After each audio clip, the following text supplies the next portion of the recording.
Everyone, welcome to this class and welcome to अपना सपना JRF. आज के इस क्लास में हम पढ़ने वाले हैं ग्लूकोनियोजेनेसिस यानी ग्लूकोज सिंथेसिस, जो कि CSIR net life science unit number 1 यानी बायोकेमिस्ट्री का एक टॉपिक जिसको हम मेटाबॉलिज्म बोलते हैं, उसके अंडर में ये टॉपिक आता है ग्लूकोनियोजेनेसिस। तो आज की क्लास में हम इसके बारे में पढ़ने वाले हैं। तो चलिए वीडियो शुरू करते हैं और देखते हैं कि इसके अंदर हमें क्या क्या पढ़ना है। सो बेसिकली अगर आप बायोकेमिस्ट्री मुझसे पढ़ना चाहते हैं तो आप फ्री ऑफ कॉस्ट पढ़ सकते हैं यूट्यूब चैनल पर ही, जिसमें कि 37 वीडियोस में अपलोड कर चुकी हूँ और ये 38th वीडियोस हैं जिसमें हम पढ़ रहे हैं ग्लूकोनियोजेनेसिस के बारे में। तो अभी जो बायोकेमिस्ट्री है, बायोकेमिस्ट्री में टॉपिक मेटाबॉलिज्म हमने स्टार्ट किया हुआ है और मेटाबॉलिज्म में जितने भी अपने अंदर बायोमोलिक्यूल्स मिलते हैं उन सभी का मेटाबॉलिज्म हम पढ़ने वाले हैं, जैसे कि कार्बोहाइड्रेट मेटाबॉलिज्म, जैसे कि लिपिड्स मेटाबॉलिज्म, जैसे कि अमीनो एसिड मेटाबॉलिज्म, जैसे कि न्यूक्लियोटाइड मेटाबॉलिज्म। अभी हम कर रहे हैं कार्बोहाइड्रेट का मेटाबॉलिज्म। और कार्बोहाइड्रेट के मेटाबॉलिज्म में भी हमें क्या क्या पढ़ना है। सबसे पहले हम इसमें पढ़ रहे हैं ग्लाइकोजेनेसिस यानी कि फॉर्मेशन ऑफ ग्लाइकोजन। ये टॉपिक हमने कवर कर लिया है। ग्लाइकोजिनोलाइसिस यानी ब्रेकडाउन ऑफ ग्लाइकोजन, ये टॉपिक हमने कंप्लीट कर लिया है। आज हम पढ़ेंगे ग्लूकोनियोजेनेसिस। इसके बाद pentose phosphate pathway, then Entner Doudoroff pathway पढ़ेंगे और ग्लाइकोलिसिस भी इसी के अंडर आता है। ग्लाइकोलिसिस हमने रेस्पिरेशन वाला टॉपिक जब पढ़ा था तब हमने ये टॉपिक भी कंप्लीट कर लिया था, तो आप वहां पर भी इस टॉपिक को पढ़ सकते हैं। एग्जैक्टली सेम है बिल्कुल, ठीक है। सो आज हम स्टार्ट कर रहे हैं ग्लूकोनियोजेनेसिस। जो भी हम यहाँ पढ़ते हैं उसकी PDF आपको मिल जाएगी। इसके लिए आपको मेरा टेलीग्राम चैनल यानी अपना सपना JRF, अपना सपना JRF के नाम से आपको टेलीग्राम चैनल मिलेगा। आपको वो ज्वाइन करना है। हर क्लास के बाद जो भी हम पढ़ते हैं यूट्यूब पर या फिर एप्लीकेशन पर, वो सारी PDF आपको यहाँ अवेलेबल हो जाती हैं। तो अगर आप सारी PDF को एक्सेस करना चाहते हैं तो मेरा टेलीग्राम ग्रुप जरूर से ज्वाइन करें, ठीक है। चलिए तो हम बढ़ते हैं अपने आज के टॉपिक पर, दैट इज कॉल्ड ग्लूकोनियोजेनेसिस।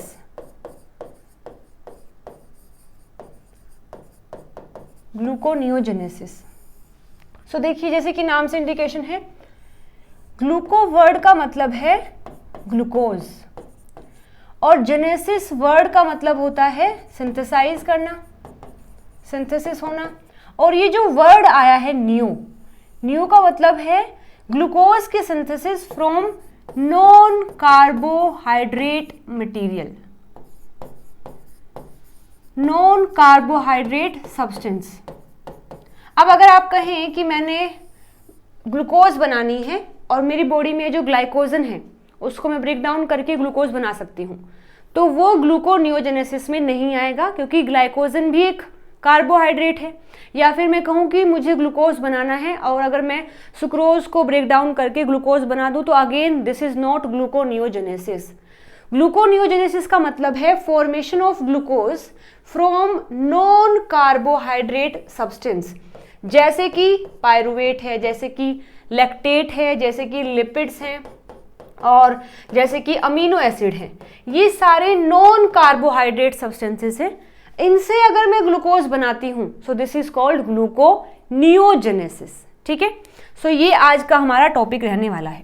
सो देखो, gluconeogenesis is a metabolic pathway that result in the biosynthesis of glucose from certain non carbohydrate carbon substrate. It is a ubiquitous process present in plants, animals, fungi, bacteria and other microorganism। ये एक universal process है, यानी कि लगभग सभी organism के अंदर ये देखने को मिलती है, क्योंकि आप सभी को पता होगा ग्लूकोज का हमारी बॉडी में एक बहुत बड़ा रोल है। ग्लूकोज हमें ATP प्रोवाइड करता है ताकि हम सारा जितना भी काम करते हैं दिन में वो कर सके। तो अगर बॉडी में ग्लूकोज की कमी हो गई है और हम बाहर से भी कार्बोहाइड्रेट्स को नहीं ले रहे हैं तो बॉडी के अंदर एक मैकेनिज्म है, दिस इज कॉल्ड ग्लूकोनियोजेनेसिस, जिससे वो बाकी चीजों से ग्लूकोज बना करके अपनी ATP की रिक्वायरमेंट को फुलफिल कर सकता है, ठीक है। साइट क्या हो जाएगी, ग्लूकोनियोजेनेसिस कहाँ मिलेगा, तो देखिएगा वर्टिब्रेट्स के अंदर जो ग्लूकोनियोजेनेसिस है occur mainly in the liver and a lesser extent in the cortex of the kidney. Basically जो ग्लूकोनियोजेनेसिस है वो लीवर में, हमारे लीवर में और कुछ हद तक हमारी जो किडनीज होती हैं उनमें देखने को मिलता है। जबकि अगर बात करें सेल के अंदर, जैसे देखो ये मैं मान लेती हूँ कि ये अपना लीवर है, इस लीवर में ग्लूकोनियोजेनेसिस होगा फॉर श्योर, बट ये मान लेते हैं लीवर का सेल है। लीवर के सेल के अंदर भी कहाँ होगा? लीवर सेल में माइटोकॉन्ड्रिया के मैट्रिक्स में होता है, कुछ साइटोसोल में होता है और कुछ ईआर में होता है। यानी कि ये जो प्रोसेस है, आधी प्रोसेस माइटोकॉन्ड्रिया के मैट्रिक्स में होगी, after that cytosol and after that ER में जाकर के कंप्लीट होती है। तो अगर हम बात करें ऑर्गन के लेवल पर तो लीवर में और कुछ हद तक किडनीज में होगा, और अगर बात करें सेल के लेवल पर तो माइटोकॉन्ड्रिया, साइटोसोल एंड ईआर में जाकर के ये प्रोसेस कंप्लीट होती है। ठीक है, आगे देखिएगा। अब बारी आती है कि ये जो ग्लूकोनियोजेनेसिस है ये होता क्यों है, मतलब क्यों ज़रूरी है। एक बात तो हम पढ़ ही चुके हैं और मेन बात वही है कि ग्लूकोज हमें एनर्जी प्रोवाइड करता है। बॉडी में जितने भी सेल हैं सबको ग्लूकोज की रिक्वायरमेंट है, और सबके पास ग्लूकोज कौन पहुंचाएगा? ब्लड पहुंचाएगा। तो बेसिकली ब्लड के अंदर ग्लूकोज का लेवल बिल्कुल मेंटेन होना चाहिए। ब्लड में अगर ग्लूकोज कम हुआ तो बाकी सेल्स के पास ग्लूकोज नहीं जा पाएगा, जिससे कि बॉडी में प्रॉब्लम क्रिएट हो सकती है। इसीलिए ग्लूकोनियोजेनेसिस करवाया जाता है ताकि ब्लड के अंदर ग्लूकोज के लेवल को मेंटेन किया जा सके। और यहाँ पर ब्लड के अंदर अगर मेंटेन हो गया है तो पूरी बॉडी में ही मानो मेंटेन हो गया है, क्योंकि ब्लड ही सबको दे करके आएगा। So need continuous supply of glucose to organs, जैसे कि ब्रेन है, किडनी है, आरबीसी है, मसल्स है। हमारी बॉडी में जितने भी ऑर्गन सिस्टम है, उनके अंदर जितने भी ऑर्गन्स हैं, उन सभी को लगातार एनर्जी की रिक्वायरमेंट है, और एनर्जी मिलती है ग्लूकोज से। तो अगर आप इनकेस बाहर से ग्लूकोज नहीं ले रहे हैं तो बॉडी खुद से ही ग्लूकोज बनाना स्टार्ट कर देती है with the help of a process called gluconeogenesis. Okay, आगे देखिए मेजर सोर्स क्या होते हैं ग्लूकोज के। अगर मैं ग्लूकोनियोजेनेसिस की भी बात ना करूं तो बॉडी में ग्लूकोज आता कहाँ से है, तो सबसे पहले है एक्सोजिनस, यानी कि हम बाहर से डायरेक्टली ग्लूकोज को ले रहे हैं। एक तो ये हो सकता है कि हम बॉडी में ग्लूकोज को मेंटेन कर रहे हैं कि बाहर से हम कार्बोहाइड्रेट्स को ले रहे हैं और उन कार्बोहाइड्रेट से फिर वो कन्वर्ट होकर के ग्लूकोज में कन्वर्ट हो रहे हैं, मतलब ब्रेक डाउन होकर के ग्लूकोज बना रहे हैं। ठीक है, तो कार्बोहाइड्रेट्स हमने बाहर से लिए अपनी डाइट में और वहां से हम ग्लूकोज को एज अ सोर्स की तरह इस्तेमाल कर रहे हैं। सो इसे बोलते हैं एक्सोजिनस सोर्स ऑफ ग्लूकोज।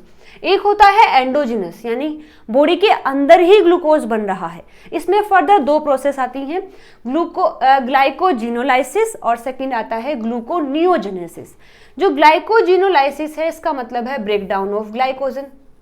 मानो आपने बाहर से ग्लूकोज नहीं लिया, अपनी डाइट में नहीं लिया है, तो आपके सेल में जो ग्लाइकोजन होता है उसको ब्रेक डाउन करना स्टार्ट कर देते हैं, जिसे हम बोलते हैं ग्लाइकोजिनोलाइसिस, जिसके बारे में डिटेल में हमने पढ़ रखा है। तो यहाँ पर जो सेल के अंदर ग्लाइकोजन होता है उसको ब्रेक डाउन कर दिया जाता है ग्लूकोज में। दूसरा तरीका है आप ग्लूकोनियोजेनेसिस कर सकते हैं, यानी अगर सेल में ग्लाइकोजन भी खत्म हो गया है तो फिर होता है ग्लूकोनियोजेनेसिस, यानी synthesis of glucose from non carbohydrate source. तो अगर मैं टाइमिंग की बात करूं तो सबसे पहले जब बॉडी में ग्लूकोज की कमी होती है तो हमारे पास सबसे पहला वे है टू फुलफिल दिस कि हम बाहर से ग्लूकोज को लें। इन केस हम नहीं ले रहे हैं, जैसे कि हमारा फास्ट हो सकता है और भी कई कारण हैं कि हम बाहर से ग्लूकोज नहीं ले पाए हैं, तो हमारी बॉडी में जो सेल्स हैं, सेल्स में जो ग्लाइकोजन है फिर उसको ब्रेक डाउन किया जाता है। सेकेंड नंबर पर आता है ये पाथवे यूज किया जाएगा। और फिर भी अगर हमने खाना नहीं खाया तब जाकर के बॉडी ग्लूकोनियोजेनेसिस को स्टार्ट करती है, क्योंकि ये इसके पास एक लास्ट अल्टीमेट वे है to maintain the glucose into the blood. तो सबसे पहले ये, फिर ये और फिर ये। आज का टॉपिक है ये, यहाँ पर कैसे होता है, और ये हमने पढ़ लिया है। ठीक है, तो देखो gluconeogenesis is one of the two primary mechanism, the other being degradation of glycogen, मतलब कि ग्लाइकोजिनोलाइसिस, यानी used by the human and many other animals to maintain the blood sugar level, avoiding low level of hypoglycemia, यानी कि glucose का level जब कम हो जाता है ब्लड में तो उसको बोलते हैं हाइपोग्लाइसीमिया। ज़्यादा हो जाता है तो बोलते हैं हाइपरग्लाइसीमिया। तो हाइपोग्लाइसीमिया को अवॉइड करने के लिए हमारी बॉडी पहले ग्लाइकोजन को ब्रेक डाउन करेगी, उससे भी नहीं काम चला है, मतलब अगर ग्लाइकोजन भी खत्म हो गया है, फिर ग्लूकोनियोजेनेसिस होगा। In many other animals the process occur during the period of fasting. अगर कोई फास्टिंग में है, स्टारवेशन यानी फूड की कमी हो गई है, या फिर उनकी डाइट में कार्बोहाइड्रेट्स बहुत कम होते हैं, तब भी ये होगा, या फिर बहुत ज़्यादा एक्सरसाइज कर ली है और ग्लूकोज इतना बॉडी में है नहीं, तो इन सब केसेस में बॉडी ग्लूकोनियोजेनेसिस को स्टार्ट कर देती है। मैं उम्मीद करती हूँ ग्लूकोनियोजेनेसिस के बारे में आप चीज़ें समझ गए होंगे कि ये प्रोसेस क्या होती है और बॉडी में ये क्यों ज़रूरी है। ठीक है, अब एक ग्राफ आपको मैं समझा देती हूँ। देखिए इस ग्राफ में क्या है, यहाँ आपको दिया गया है वाई एक्सेस पर आपको दिया गया है ग्लूकोज का यूटिलाइजेशन, यानी हम बॉडी में ग्लूकोज को इस्तेमाल कर रहे हैं। एक्स में आपको दिया गया है स्टार्विंग टाइम, यानी आप कितने समय से फूड इंटेक नहीं कर रहे हैं। तो मानो आपने जितना भी फूड खाया था, यहाँ पर हम लेते हैं कि पीक पर आपने खूब सारा कार्बोहाइड्रेट इंटेक किया है, तो जब आपने इंटेक किया है उसके अगले 4 घंटे में आपका सारा जो कार्बोहाइड्रेट आपने लिया है वो यूज़ कर लिया जाता है। ठीक है, तो मानो यहाँ पीक पर आपने ग्लूकोज को इंटेक किया था, यहाँ पहले आप 0 पर थे, फिर आपने ग्लूकोज को इंटेक किया डाइट में, यहाँ आप बिल्कुल पीक पर चले गए हैं। इसके बाद विदिन 4 आवर तक ये सारा ग्लूकोज जो आपने लिया था अपनी डाइट में वो खत्म हो गया है। ठीक है, तो this is the graph of exogenous carbohydrate, मतलब जो आपने डाइट में कार्बोहाइड्रेट लिए थे वो विदिन 4 आवर के अंदर वो सारा यूज अप कर लिया गया है बॉडी के द्वारा। इसके बाद फिर अब बॉडी के पास, और आगे आप फूड इंटेक नहीं कर रहे हैं, आपने फूड नहीं लिया है अब, तो अब बॉडी क्या करेगी, अब बॉडी करेगी ग्लाइकोजिनोलाइसिस, और वो समहाउ यहाँ से ही स्टार्ट होगा। जब लगेगा कि कार्बोहाइड्रेट ख़त्म हो गए हैं, बाहर से भी नहीं आ रहा है, तो वो फिर जो पीक पे था अपना ग्लाइकोजन, इसको खाना इस्तेमाल करते हैं यहाँ तक।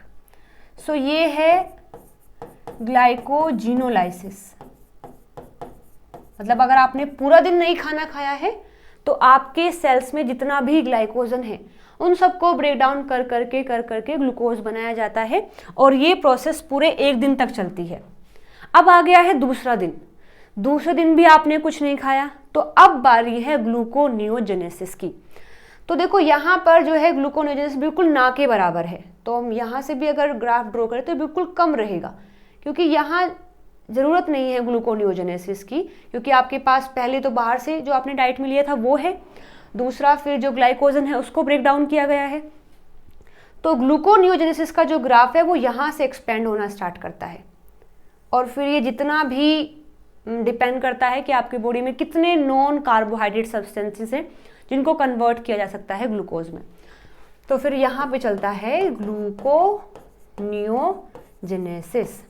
तो ये प्रोसेस ऐसा नहीं है कि लगातार चलती रहती है, नहीं, जब बॉडी को रिक्वायरमेंट है ग्लूकोज की और ना ही ग्लाइकोजन रहा ना ही बाहर से आपने ग्लूकोज ली, तब जाकर के इस प्रोसेस को स्टार्ट किया जाता है। जैसे आप देख सकते हैं यहाँ तक ये बिल्कुल ना के बराबर है, लेकिन जैसे ही लगा कि ये भी खत्म हो गया है, ये भी खत्म हो गया है, अब इसको फिर पीक पर ला करके यहाँ से ग्लूकोज की फॉर्मेशन की जाती है। तो ये ग्राफ भी आपको याद रखना है। ठीक है, आगे देखिए। अब हम बात कर रहे हैं, ये तो हमने देख लिया है कि हमें ग्लूकोनियोजेनेसिस करना है, मतलब प्रोडक्ट तो हमारा हर केस में ग्लूकोज रहेगा, लेकिन सबस्ट्रेट चेंज होते रहेंगे। मेन सबस्ट्रेट क्या है, हम लैक्टेट से ग्लूकोज को बना सकते हैं, पायरुवेट से ग्लूकोज को बना सकते हैं, ग्लिसरॉल से हम ग्लूकोज को बना सकते हैं, प्रोपिनाइल कोएंजाइम ए जो कि फैटी एसिड से बनता है वहाँ से हम बना सकते हैं, और ग्लूकोजेनिक अमीनो एसिड से हम ग्लूकोज को बना सकते हैं। आज की इस वीडियो में हम इन सभी से देखेंगे कि इन सब सबस्ट्रेट से हमारा प्रोडक्ट यानी ग्लूकोज कैसे बनता है। ठीक है, तो एक फ्लो चार्ट आप देखिएगा, हमने बनाना है ग्लूकोज। तो सबसे पहले जो आरबीसी हैं और जो मसल सेल होते हैं, हमें पता है कि इनमें एनारोबिक रेस्पिरेशन होता है। आरबीसी में तो हमेशा ही एनारोबिक रेस्पिरेशन होगा क्योंकि उसके पास माइटोकॉन्ड्रिया नहीं होता है, जबकि मसल्स में जब हाई एक्सटेंसिव एक्सरसाइज कर रहे हैं उस दौरान पे लैक्टेट बनता है। सो ये जो इन दोनों से लैक्टेट बना है, इस लैक्टेट को ग्लूकोज में कन्वर्ट कर सकते हैं। This process is called gluconeogenesis, क्योंकि हम ग्लूकोज बना रहे हैं नॉन कार्बोहाइड्रेट सब्सटेंसेस से। ऐसे ही जो हमारा लीवर है, उसमें लीवर के जो सेल हैं वो ग्लूकोज से पायरुवेट बनाते हैं, और भी कई सारी चीजें हैं जिसमें पायरुवेट वहां बन जाता है। उस पायरुवेट को भी हम कन्वर्ट कर सकते हैं ग्लूकोज में। This is also called gluconeogenesis. इसके बाद जो प्रोटीन होता है, प्रोटीन कन्वर्ट होता है अमीनो एसिड में। अमीनो एसिड्स फिर कन्वर्ट होते हैं मैलेट आयन में। ये मैलेट आयन फिर ग्लूकोज में कन्वर्ट हो जाता है। ठीक है, ये हम डिटेल में पढ़ेंगे, हालांकि सारा ही हम डिटेल में पढ़ेंगे, लेकिन यहाँ मैं आपको बताऊंगी आगे कि जो ल्यूसिन और लाइसिन 2 अमीनो एसिड हैं, ये कभी भी ग्लूकोनियोजेनेसिस नहीं कर सकते। क्यों नहीं कर सकते, आगे हम समझेंगे। इसके बाद फिर जो हमारे पास टैग है, यानी जो फैट है, ट्राई एसाइल ग्लिसरॉल जो फैट होता है, उस फैट को 2 पार्ट में डिवाइड किया जाता है, ग्लिसरॉल एंड फैटी एसिड्स। ये जो टैग होता है ये कहाँ है, एडिपोज टिश्यूज में होता है। एडिपोज टिश्यूज में बीटा ऑक्सीडेशन होकर के ये कन्वर्ट हो जाता है ग्लिसरॉल में और फैटी एसिड्स में। फिर ये ग्लिसरॉल कन्वर्ट किया जाता है ग्लिसरॉल 3-फॉस्फेट में, और अल्टीमेटली कन्वर्ट हो जाता है ग्लूकोज में। यहाँ पर ये जो फैटी एसिड हैं ये कन्वर्ट होते हैं प्रोपेनाइल कोएंजाइम ए में, और फाइनली इनको भी कन्वर्ट किया जाता है ग्लूकोज में। वन मोर थिंग, सारे फैटी एसिड ऐसे नहीं हैं जो ग्लूकोज में कन्वर्ट हो सके, वो भी मैं आपको आगे बताऊंगी कि कौन से ऐसे हैं जो नहीं हो सकते और क्यों नहीं हो सकते हैं। तो बेसिकली ये फ्लो चार्ट है सबस्ट्रेट ऑफ ग्लूकोनियोजेनेसिस का, जिसमें लैक्टेट आएगा, पायरुवेट आएगा, अमीनो एसिड्स आएंगे एंड ग्लिसरॉल आएगा एंड फैटी एसिड्स आएंगे। ठीक है, आगे चलिए। ये सेम स्लाइड है, इसमें बताया गया है कि सबस्ट्रेट कौन कौन से हो सकते हैं, जैसे कि लैक्टेट है, पायरुवेट है, जैसे कि प्रोटीन में जो ग्लूकोजेनिक अमीनो एसिड्स हैं वो भी हेल्प कर सकते हैं, जैसे कि यहाँ पर जो ग्लिसरॉल है ये भी यूज़ किया जाता है, और चेन जो फैटी एसिड्स हैं उनको भी यूज़ किया जाता है, और जैसे कि लैक्टेट को इस्तेमाल कर सकते हैं, और जैसे कि under conditions of prolonged fasting, मतलब अगर काफ़ी लंबे समय तक हम फास्टिंग कर रहे हैं तो वहाँ पर acetone derived from ketone bodies can also serve as a substrate providing a pathway for fatty acid to glucose. तो ये सारे भी सबस्ट्रेट के बारे में ही बताया हुआ है। ठीक है, तो यहाँ ये बहुत ही ज़रूरी स्लाइड है जो आपको पढ़नी है। ग्लूकोनियोजेनेसिस में जो सबस्ट्रेट हैं अभी हम देख के आए हैं, लेकिन थोड़ा सा डिफरेंस है किसके बीच में, एनिमल्स के बीच में, और जो बाकी रह गए हैं जैसे प्लांट्स है, फंजाई है और बैक्टीरिया है। आप ये देखेंगे कि एनिमल्स के अंदर जो 2 कार्बन कंपाउंड है, जो 2 कार्बन कंपाउंड है, और उसमें भी अगर मैं स्पेसिफाई करूं एसिटाइल कोएंजाइम ए, एसिटाइल कोएंजाइम ए, इसके बारे में हमने बहुत पढ़ा है रेस्पिरेशन में। ये एक 2 कार्बन कंपाउंड है। तो एनिमल्स के अंदर कोई भी अगर 2 कार्बन का कंपाउंड है वो ग्लूकोनियोजेनेसिस में सबस्ट्रेट का काम बिल्कुल नहीं कर सकता। लेकिन अगर यहीं पर बात करते हैं प्लांट्स, फंजाई और बैक्टीरिया की, तो with the help of glyoxylate cycle, इनके अंदर एक साइकिल रन होती है जो कि एनिमल्स में नहीं होती। इसलिए यहाँ पर एसिटाइल कोएंजाइम ए को कन्वर्ट किया जा सकता है ग्लूकोज में, लेकिन एनिमल्स में ऐसा नहीं होता। एनिमल्स में जो एसिटाइल कोएंजाइम ए है ये कभी भी ग्लूकोज में कन्वर्ट नहीं हो सकता है। अभी मैंने बस बताया है, आगे जैसे जैसे हम पढ़ते चले जाएंगे आप समझोगे कि ऐसा क्यों हुआ है। बट आपको ये बात याद रखनी है कि एनिमल्स के अंदर कोई भी ऐसा एंजाइम नहीं है, कोई भी ऐसा सिस्टम नहीं है जो कि एसिटाइल कोएंजाइम ए को कन्वर्ट कर सके ग्लूकोज में। But in the case plant, fungi और बैक्टीरिया में ये हो सकता है, क्योंकि उनके पास एक एक्सटर्नल, एक एडिशनल साइकिल रन होती है। This is called glyoxylate cycle. Next lecture में हम इसके बारे में भी पढ़ लेंगे। ठीक है, तो देखो, animal cells can carry out gluconeogenesis from 3 and 4 carbon precursors but not from the 2 carbon compound जैसे कि acetyl coenzyme A. Animal cells have no way to convert acetyl coenzyme A to pyruvate और oxaloacetate, but यहाँ पर ऐसा हो सकता है। याद रहेगी ये बात? ठीक है, तो अभी हम सबसे पहले पढ़ रहे हैं कि पायरुवेट से ग्लूकोज कैसे बनेगा। जितने भी सबस्ट्रेट मैंने आपको बताए हैं सबको हम डिटेल में पढ़ेंगे, लेकिन सबसे पहले पढ़ रहे हैं कि पायरुवेट से ग्लूकोज कैसे बनेगा, क्योंकि ये एक प्राइमरी पाथवे है। जितने भी पाथवे पढ़ेंगे सब वो यहीं से होकर के जाएंगे। तो सबसे पहले पढ़ रहे हैं कि पायरुवेट से ग्लूकोज कैसे बन सकता है। सो पायरुवेट का सोर्स क्या है? हमारे पास सेल में हम कह रहे हैं कि हमें पायरुवेट से ग्लूकोज बनाना है, लेकिन बारी आती है ये जानने की कि हमारे सेल के अंदर इतना पायरुवेट आया कहाँ से। तो सबसे पहला सोर्स तो पायरुवेट का होता है सेल के अंदर ग्लाइकोलिसिस। जब ग्लाइकोलिसिस होती है तो उसका लास्ट स्टेप जो होता है 10th स्टेप, उसमें हम पढ़ते हैं कि पेप से बनता है पायरुवेट। तो एक तो सोर्स ये हो जाएगा सेल के अंदर पायरुवेट मिलने का। दूसरा क्या है कि जो लैक्टेट बनता है सेल में, वो लैक्टेट भी पायरुवेट में कन्वर्ट हो जाता है with the help of lactate dehydrogenase. तो इसकी हेल्प से भी सेल में पायरुवेट बन जाता है। थर्ड है जो एलेनिन अमीनो एसिड है, ये अमीनो एसिड भी कन्वर्ट होता है पायरुवेट में with the help of alanine amino transferase. तो ये बेसिकली 3 तरीके हैं जिससे कि हमारे सेल में पायरुवेट इकट्ठा हो जाता है और उस पायरुवेट को फिर हम ग्लूकोज में कन्वर्ट कर सकते हैं अगर सेल में ग्लूकोज की कमी है। कैसे कर सकते हैं? देखो, आपने पढ़ा है अबाउट द ग्लाइकोलिसिस, मैंने पढ़ा है बहुत डिटेल में, मैं उम्मीद करती हूँ आपने वो वीडियो देखी होगी। ठीक है, तो ग्लाइकोलिसिस में क्या होता है, सबसे पहले हम ग्लूकोज लेते हैं और अल्टीमेटली ये सारे स्टेप होने के बाद ये सारे हमें मिल जाता है पायरुवेट। लेकिन gluconeogenesis just opposite to glycolysis but not in all case. मैं तुम्हें इनका डिफरेंस भी बताऊंगी। ऐसा नहीं है कि एग्जैक्टली अपोजिट है, कुछ चीजें बिल्कुल अलग हैं, बट फिर भी अगर हम सबस्ट्रेट और प्रोडक्ट के बिहाफ पर देखते हैं तो एक दूसरे के अपोजिट हैं, क्योंकि ग्लाइकोलिसिस में हम ग्लूकोज को इस्तेमाल करके पायरुवेट बना रहे हैं और ग्लूकोनियोजेनेसिस में हम पायरुवेट को इस्तेमाल करके ग्लूकोज बनाएंगे। सो ग्लाइकोलिसिस में पहले ग्लूकोज से ये पाथवे चलता है, फिर ये ऐसे करके यहाँ आता है। तो अगर मुझे पायरुवेट को बनाना है ग्लूकोज, तो मैं ऐसे रिवर्स कर सकती हूँ, बट थोड़ी सी दिक्कत है।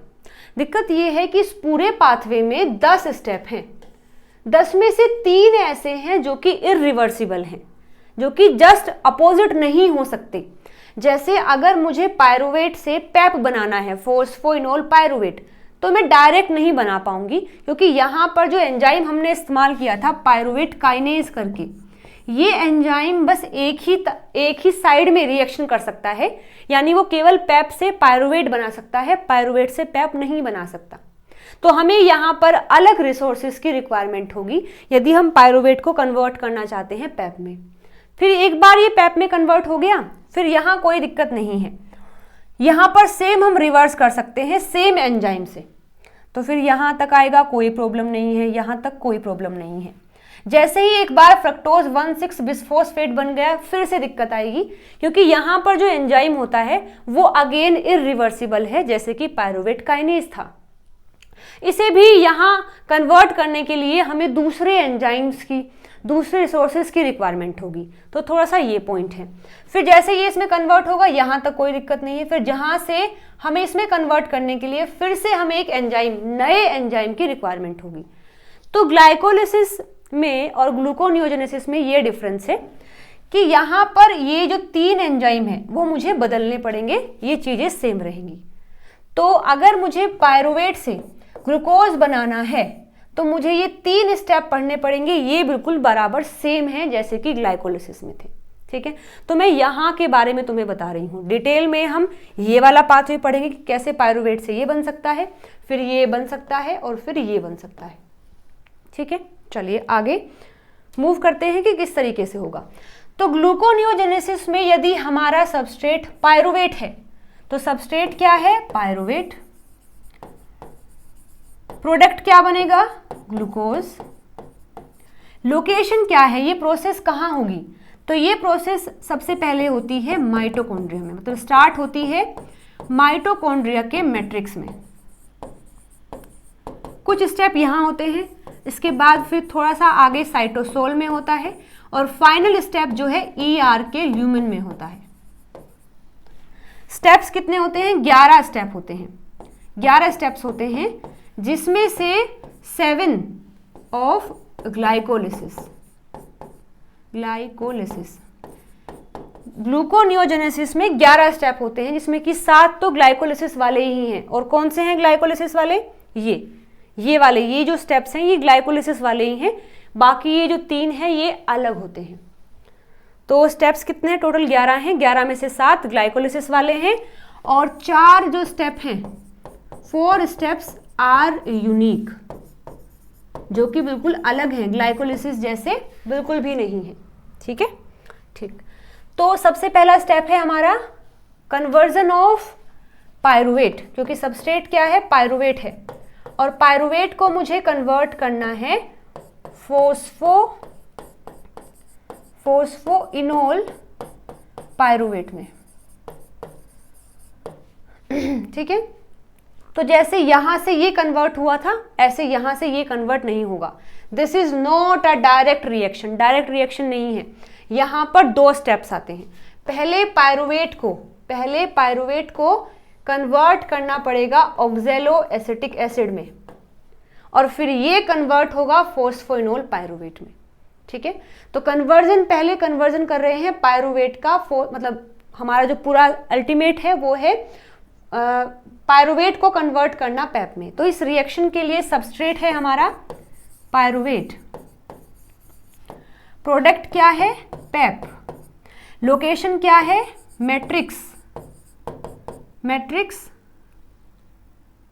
Matrix and cytosol of matrix of mitochondria and cytosol. ठीक है, और स्टेप्स कितने हैं? 2 स्टेप्स आएंगे इसमें, मतलब पायरुवेट को इसमें कन्वर्ट करने के लिए 2 स्टेप्स आएंगे। पहला, पायरुवेट को हम कन्वर्ट करेंगे ऑक्जेलो एसीटेट में with the help of pyruvate carboxylase. ये एंजाइम भी बहुत जरूरी है।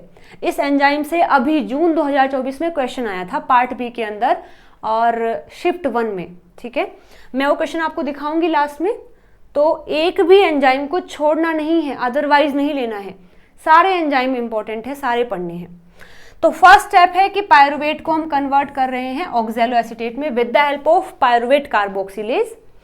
फिर हम इसको कन्वर्ट कर रहे हैं पैप में with the help of PEP carboxykinase. ठीक है, तो पहला स्टेप देखते हैं अपना, conversion of pyruvate to oxaloacetate. कहाँ होगा?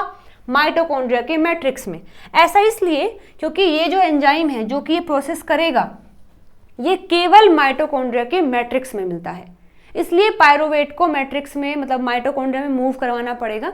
हालांकि पायरुवेट मूव करता ही है मैट्रिक्स ऑफ माइटोकॉन्ड्रिया में, क्योंकि अगर वहां से मुझे ऑक्जेलो एसीटेट बनाना है तो भी माइटोकॉन्ड्रिया में जाना पड़ेगा, या फिर अगर टीसीए साइकिल करनी है तो भी जाना पड़ेगा। तो बेसिकली पायरुवेट बना है और फिर उसको हम मूव कर रहे हैं। तो catalyse by the pyruvate carboxylase. ये रिएक्शन कहाँ होती है? माइटोकॉन्ड्रिया के मैट्रिक्स में होती है।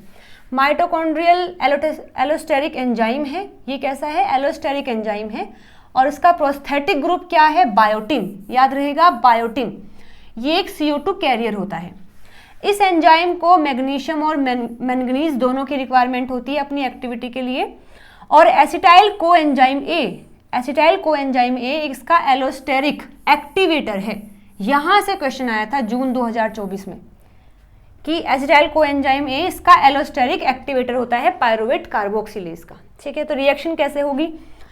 ये है मेरे पास पायरुवेट। पायरुवेट 3 कार्बन से बना हुआ कंपाउंड है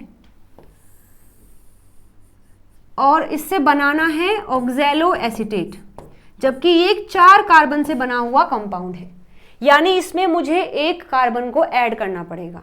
इसके लिए एंजाइम आएगा पायरुवेट कार्बोक्सिलेज, जो कि कार्बोक्सिलेशन करता है, कार्बोक्सिलेज LASE, जो कि कार्बोक्सिलेशन करता है, यानी एडिशन ऑफ CO2 करता है। तो H2O से पहले बाइंड होता है CO2, बनाता है हाइड्रोजन कार्बोनेट यानी HCO3, और फिर ये HCO3 इसमें कंबाइन होकर के बना देता है 4 carbon compound ऑक्जेलो acetate. One more thing जो कि बहुत जरूरी है यहाँ पर, इस रिएक्शन को करने के लिए ATP का हाइड्रोलिसिस भी किया जाता है। ठीक है, मतलब यहाँ 1 ATP देनी पड़ती है एक पायरुवेट को कन्वर्ट करने के लिए एक ऑक्सैलो एसिटिक एसिड में या फिर एसीटेट में। ठीक है, तो अब हम क्या करेंगे, देखो हमारे जो माइटोकॉन्ड्रिया है उसमें ये बन गया है ऑक्सैलो एसिटिक एसिड। अब हम क्या करेंगे, इसको साइटोसोल में लेके आएंगे। So now conversion of oxaloacetate to phosphoenolpyruvate. तो सबसे पहले पायरुवेट से बना है ऑक्सैलो एसिटिक एसिड, ये मिला है। ठीक है, फिर इसको हम कन्वर्ट करेंगे पैप में। यहां पर जो एंजाइम चाहिए वो है हमारा पैप कार्बोक्सीकाइनेज, पैप कार्बोक्सीकाइनेज। लेकिन प्रॉब्लम एक हो गई है, ये एंजाइम केवल साइटोसोल में मिलता है, ये एंजाइम केवल साइटोसोल में मिलता है। ठीक है, अगर मैं बात कर रही हूं, मतलब कुछ में ये साइटोसोल में मिलता है, कुछ में ये दोनों जगह मिल सकता है। ठीक है, तो होता क्या है कि ये जो पायरुवेट है उसको हमने कन्वर्ट कर लिया ऑक्सैलो एसिटिक एसिड में, अब इसको कन्वर्ट करना पड़ेगा हमें पैप में। तो होता क्या है कि ऑक्सैलो एसिटिक एसिड को पहले कन्वर्ट करेंगे मैलेट में, क्योंकि ऑक्सैलो एसिटिक एसिड सीधा माइटोकॉन्ड्रिया को क्रॉस नहीं कर सकता, तो उसको पहले कन्वर्ट किया जाता है मैलेट में, फिर ये मैलेट जाता है साइटोसोल में, और फिर ये मैलेट फिर से कन्वर्ट होता है ऑक्सैलो एसिटिक एसिड में, और फिर ये पैप में कन्वर्ट होता है। ठीक है, सो पहले ये कन्वर्ट हुआ मैलेट में, मैलेट से फिर ये कन्वर्ट हुआ अगेन OAA में, और फिर ये कन्वर्ट हो गया पैप में। तो देखो एक बार, ये रिएक्शन जो है कैटेलाइज की जाती है by carboxykinase and it require manganese for activity. Location क्या है, अकर इन साइटोसोल और इन माइटोकॉन्ड्रिया और बोथ। अगर ह्यूमन की बात करें तो ये एंजाइम दोनों जगह मिलता है, यानी कि साइटोसोल में भी मिलता है और माइटोकॉन्ड्रिया में मिलता है। लेकिन अगर बात करें रैट की और माउस की तो ये केवल साइटोसोल में मिलता है। अगर बात करें चिकन्स की, पिजन्स की एंड रैबिट की तो ये केवल माइटोकॉन्ड्रिया में मिलता है। ठीक है, तो ये रिएक्शन हमने देख ली है, एक बार इसको सम अप करते हैं। सबसे पहले ये है मैट्रिक्स, इसमें है पायरुवेट, पायरुवेट को हमने कन्वर्ट किया ऑक्सैलो एसिटिक एसिड में with the help of pyruvate carboxylase, और एक ATP का हाइड्रोलिसिस हुआ है, ये कन्वर्ट हो गया है ADP में, और CO2 का यहाँ एडिशन होकर के ये 3 कार्बन का कंपाउंड 4 कार्बन के कंपाउंड में कन्वर्ट हो गया है। फिर इसको कन्वर्ट किया जाता है मैलेट आयन में, मैलेट आयन में यहाँ पर जो एंजाइम आता है this is called malate dehydrogenase, malate dehydrogenase, और यहाँ पर एक NADH कन्वर्ट हो जाता है NAD पॉजिटिव में। अगर तुम्हें याद हो, नहीं ठीक है, OAA से कन्वर्ट हो गया मैलेट आयन में। अब ये मैलेट आयन आराम से माइटोकॉन्ड्रिया को क्रॉस करके बाहर आ जाएगा। ये बाहर क्या है, साइटोसोल, यहां आ गया है मैलेट आयन। ये मैलेट आयन फिर से कन्वर्ट होगा ऑक्सैलो एसिटिक एसिड में with the help of again malate dehydrogenase. ठीक है, और यहां अगेन ये जो NAD पॉजिटिव है ये फिर से कन्वर्ट हो जाता है NADH में, यानी कि इस रिएक्शन के होने से नो गेन नो लॉस हुआ है। मतलब NADH गया था, फिर ये वापस मिल भी गया है, इससे ये बना था, इससे फिर ये बन गया है। ये बस हमने इसलिए बनाया है ताकि ये बाहर आ सके आराम से। अब ये आ गया है, अब हम इसको कन्वर्ट कर देंगे पैप के अंदर।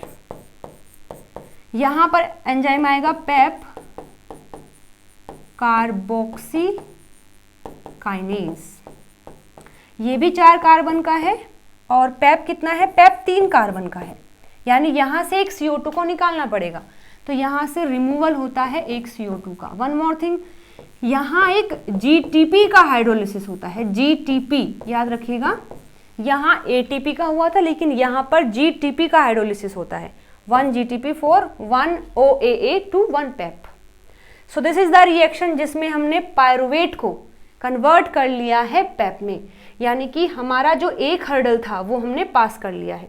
एक हर्डल हमारा ये वाला था, हाँ ये हम पास कर चुके हैं with the help of 2 enzymes. इसको इसमें कन्वर्ट करना था तो बस एक सिंगल एंजाइम चाहिए था, यहाँ से यहाँ जाना है तो 2 एंजाइम, पायरुवेट कार्बोक्सिलेज एंड पेप कार्बोक्सीकाइनेज। तो ये चीज़ें हमें पेप अब मिल गया है, तो ये चीज़ें हो गई हैं, ये भी हमने देख लिया है। यस, तो अब हमें पेप मिल गया है, यानी कि पायरुवेट को हमने कन्वर्ट कर दिया है पेप में। तो फर्स्ट स्टेप कौन सा हुआ, pyruvate to oxaloacetate. Second हुआ oxaloacetate to PEP. Third क्या होगा, उसको कन्वर्ट किया जाएगा 2 फॉस्फोग्लिसरेट में। फोर्थ हो जाएगा 3 फॉस्फोग्लिसरेट। फिफ्थ हो जाएगा 1,3 बिस फॉस्फोग्लिसरेट। सिक्स्थ हो जाएगा ग्लिसरल्डिहाइड 3 फॉस्फेट। और सेवेंथ में क्या आएगा, डाईहाइड्रोक्सी एसीटोन फॉस्फेट।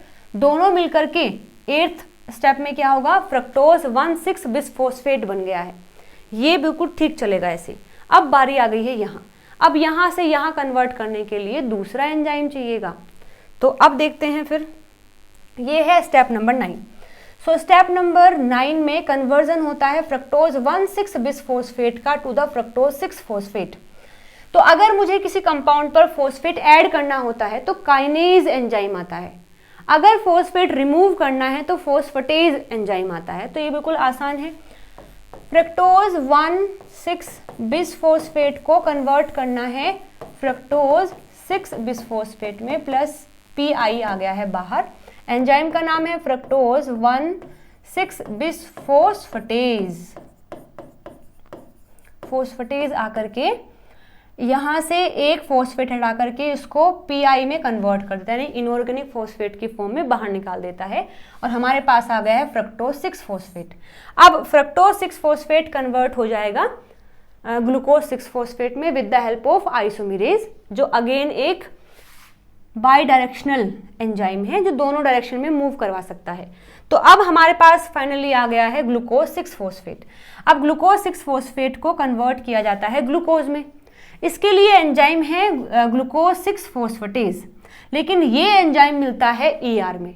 तो अब तक सारी प्रोसेस हो रही थी, पहले माइटोकॉन्ड्रिया के मैट्रिक्स में हुई, फिर साइटोसोल में हुई, लेकिन जैसे ही ग्लूकोज 6 फॉस्फेट बन गया है अब उसको ग्लूकोज में कन्वर्ट करना है। उसके लिए एंजाइम चाहिए हमें ग्लूकोज 6 फॉस्फेटेज, जो कि ER में मिलता है। तो ग्लूकोज 6 फॉस्फेट को मूव किया जाता है ER में। ER में जाकर के ये एंजाइम इसको कन्वर्ट कर देता है ग्लूकोज प्लस इनऑर्गेनिक फॉस्फेट में। ठीक है, तो ये बन गया है अपना ग्लूकोज, जो कि ER में जाकर के बना है, जो कि 6 कार्बन कंपाउंड है। तो मैं उम्मीद करती हूँ यहाँ तक चीजें समझ आ गई होंगी। एक और जरूरी बात जो आपको बतानी है, ग्लूकोज 6 फॉस्फेटेज मेनली मिलता है लीवर में और किडनी में ओनली। कहाँ मिलता है, लीवर में, किडनी में। इसीलिए आपको याद हो तो हमने अभी पहले पढ़ा था कि gluconeogenesis occur in liver and kidneys, और इसलिए ये कही गई थी बात क्योंकि लीवर में और किडनीज में ही ग्लूकोज 6 फॉस्फेटेज मिलता है, तो वहीं पर ग्लूकोनियोजेनेसिस सबसे ज्यादा देखने को मिलता है। ठीक है, सो लीवर में जो ग्लूकोज 6 फॉस्फेट है तो वहाँ ग्लूकोज 6 फॉस्फेटेज से उसको कन्वर्ट कर दिया जाता है ग्लूकोज में, फिर वो ब्लड में भेज दिया जाता है। ठीक है, अच्छा आपको एक बात याद हो तो अभी हमने शायद ग्लाइकोजन के ब्रेकडाउन में या सिंथेसिस में पढ़ा था कि मसल्स कभी भी ब्लड के लेवल में, ब्लड के अंदर ग्लूकोज का लेवल मेंटेन नहीं कर सकता, लीवर करता है, क्योंकि अभी मैंने बताया है कि ब्लड के अंदर ग्लूकोज का लेवल मेंटेन होना बेहद ज़रूरी है। तो उसमें लीवर हेल्प कर देता है, बट मसल नहीं करती। क्यों नहीं करती हैं? क्योंकि मसल्स के अंदर ग्लूकोज 6 फॉस्फेटेज मिलता ही नहीं है। वहाँ पर क्या होता है कि ग्लूकोज 6 फॉस्फेट बना, ग्लूकोज 6 फॉस्फेट को सीधा ग्लाइकोलिसिस में एंटर करवा दिया जाता है, क्योंकि यहाँ पर ये एंजाइम है ही नहीं। ग्लूकोज 6 फॉस्फेटेज जो एंजाइम है वहाँ है ही नहीं, इसलिए कभी भी ग्लूकोज में कन्वर्ट नहीं हो सकता। और अगर वो ग्लूकोज में कन्वर्ट नहीं हुआ है तो फिर ग्लूकोज वो ब्लड में भी नहीं डाल पाएगा, क्योंकि वो ग्लूकोज में कन्वर्ट हुआ ही नहीं है।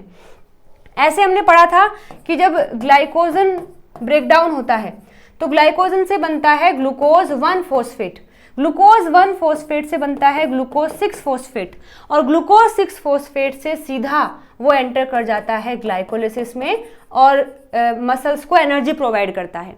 तो ये ग्लूकोज 6 फॉस्फेट कभी ग्लूकोज में कन्वर्ट हो ही नहीं सकता इन मसल्स, क्योंकि वहां पर ग्लूकोज 6 फॉस्फेटेज एंजाइम मिलता ही नहीं है। इस वजह से मसल्स कभी भी हमारे ब्लड के अंदर जो ग्लूकोज का लेवल है उसको मेंटेन नहीं करता है। लीवर हमेशा कर सकता है, क्योंकि लीवर के पास ये एंजाइम होता है और वो ग्लूकोज में कन्वर्ट करके ग्लूकोज को ब्लड में डाल देता है। ठीक है जी, तो आई होप ये बातें समझ आ गई होंगी। एक बात मुझे और बतानी थी, देखो ये पायरुवेट जो कि 3 कार्बन का है ना, फिर बना पेप, अगेन 3 कार्बन का है। यहां तक चीजें 3 कार्बन से ही चल रही हैं, तो ये भी 3 कार्बन का है। बट आगे जो फ्रक्टोज बनेगा ये तो 6 कार्बन का है, तो यानी कि मुझे 2 पायरुवेट चाहिए। जैसे हम बोलते हैं ना कि एक ग्लूकोज से 2 पायरुवेट बनते हैं, तो मुझे अगर पायरुवेट से ग्लूकोज बनाना है तो 2 पायरुवेट चाहिएंगे, यानी ये सेम रिएक्शन 2 बार रिपीट करनी पड़ेगी, तब जाकर के ग्लूकोज मिलेगा।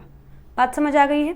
तो फर्स्ट स्टेप में मैंने एक पायरुवेट को कन्वर्ट किया पेप में, यहां मैंने एक एटीपी दी है और एक जीटीपी दी है। अभी हम काउंट कर रहे हैं कितनी एटीपी जीटीपी लगी है या हमने दी है या फिर बनी है, तो अब तक बनी तो है नहीं। इस स्टेप में हमने एक एटीपी दी और एक जीटीपी दी, फिर आगे प्रोसेस चलती गई चलती गई चलती गई।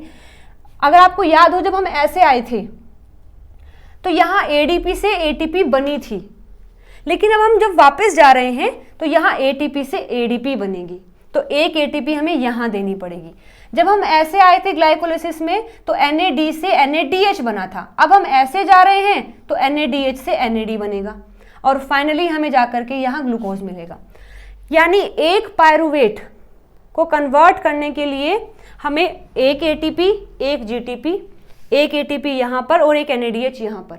अब इस साइकिल को 2 बार रिपीट करना पड़ेगा। ये तो एक पायरुवेट के लिए है, दूसरे पायरुवेट के लिए अगेन एक एटीपी, एक जीटीपी, एक एटीपी यहाँ पर और एक NADH, तब जाकर के हमें ग्लूकोज मिलेगा। तो यानी अगर यहाँ बात करें पायरुवेट को कन्वर्ट करना है ग्लूकोज में तो 2 पायरुवेट चाहिए, तब जाकर के एक ग्लूकोज बनेगा।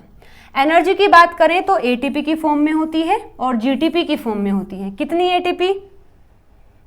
अच्छा ठीक है, दोनों की बात कर रहे हैं तो 1 2। एक पायरुवेट के लिए 2 एटीपी, 2 पायरुवेट के लिए 4 एटीपी, एक पायरुवेट के लिए 1 जीटीपी, 2 पायरुवेट के लिए 2 जीटीपी, एक पायरुवेट के लिए 1 NADH, 2 पायरुवेट के लिए 2 NADH। यानी 2 पायरुवेट से एक ग्लूकोज बनाने के लिए 4 एटीपी देनी पड़ेंगी, 2 जीटीपी देनी पड़ेंगी, 2 NADH देना पड़ेगा। मिला तो कुछ नहीं, बस ग्लूकोज मिला है। हालांकि ग्लूकोज आगे जाकर के बहुत सारी एनर्जी देगा, बट फिलहाल ग्लूकोज को बनाने में ही हमने 4 एटीपी, 2 जीटीपी और 2 NADH दिए हैं। ठीक है, आगे देखिए। तो डिफरेंस की बात कर रहे हैं बिटवीन ग्लाइकोलिसिस एंड ग्लूकोनियोजेनेसिस। तो सबस्ट्रेट के बिहाफ पर भी डिफरेंस है।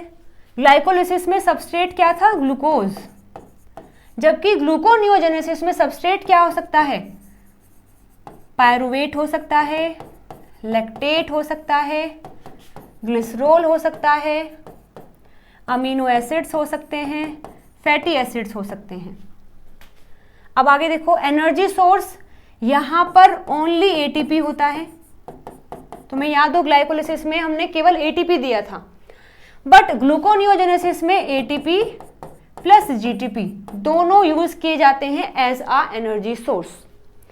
लोकेशन ओनली साइटोसोल, पूरी रिएक्शन साइटोसोल में स्टार्ट भी होती है, खत्म भी हो जाती है।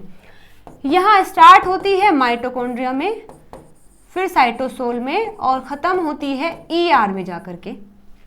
स्टेप्स कितने होते हैं इसमें? 10 स्टेप्स हैं, जबकि इसमें कितने हैं? 11 स्टेप्स हैं, जिसमें से 7 तो ग्लाइकोलिसिस वाले ही होते हैं, 7 तो ग्लाइकोलिसिस वाले ही होते हैं। एटीपी NADPH यहां पर कितने हैं? 2 एटीपी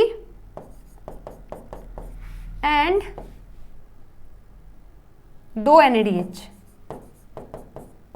जबकि यहां पर 4 ATP, 2 GTP and 2 NADH form हुए हैं या यूज हुए हैं?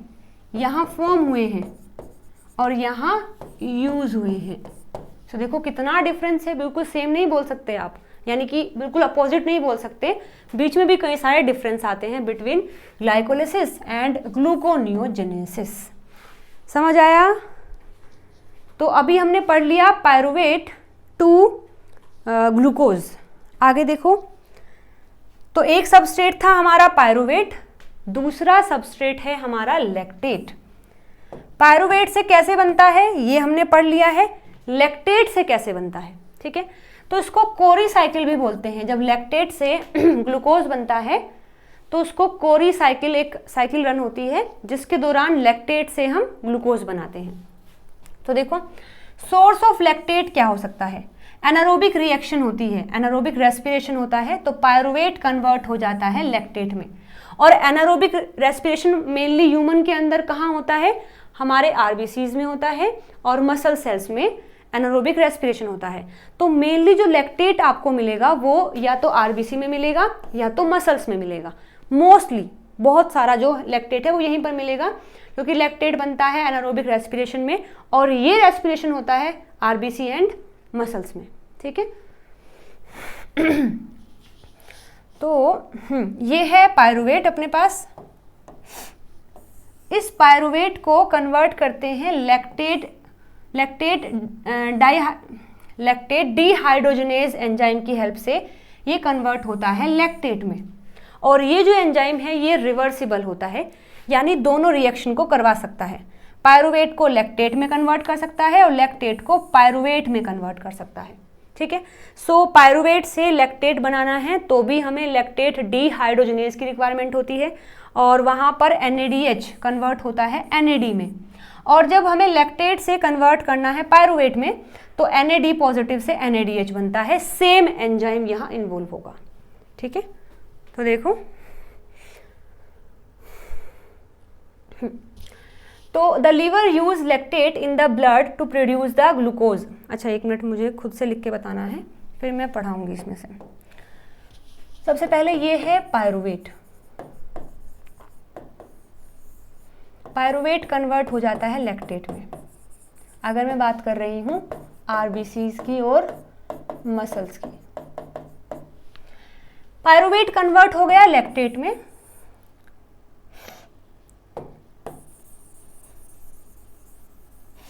सबसे पहले ग्लूकोज कन्वर्ट हुआ पायरुवेट में,